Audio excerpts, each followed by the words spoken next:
Hello friends, it's your host Alex HAQ, and today we're here back with another new video. In today's video, I'm about to show you some of the most weirdest yet interesting historical facts. Number 5. Avanos Hair Museum. Situated in Turkey, this museum has quite a strange mystery behind it that will shock you.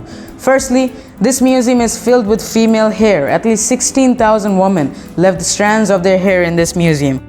Once upon a time, a lady was friends with a guy who used to make pots and vases from clay. But the lady had to separate, so the man asked, "Give me something that will make me remember you."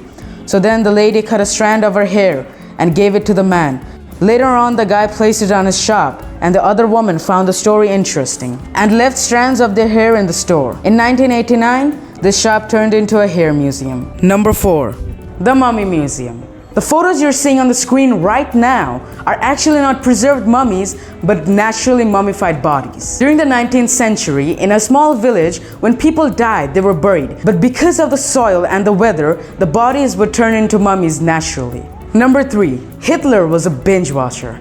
His brutal dictator was an absolute film buff, especially during the evening. One of his favorite Hollywood movies of all time are King Kong, Snow White, or should I say Snow Aryan White, and on top of that, he was also a great fan of Laurel and Hardy. If you still don't think that's weird enough, consider the fact that he was also a fan of Disney Mickey Mouse. Number 2. Cat shields. As absurd as it sounds, ancient Persians used to tie up cats on their shields while fighting the Egyptians. Knowing the Egyptians' reverence for cats, considering them as deities, Cambyses II ordered his soldiers to drive these animals before the front line. Number 1. The Emperor versus the Horde of Bunnies. In July 1807, Napoleon had recently signed the Treaty of Tilsit, which ended the war between French Empire and Imperial Russia. And in celebration, a rabbit hunt was organized by Napoleon's Chief of Staff, Alexander Berthier.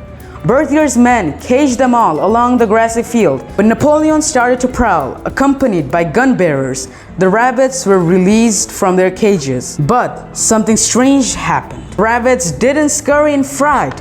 Instead, they bounded toward the emperor and his men. Thousands of fuzzy bunnies gunned it for the world's most powerful man. So that was it for today's video. Hope you guys enjoyed it, and don't forget to subscribe and like the video and share it with your friends and family. This is your host Alex HAQ signing out.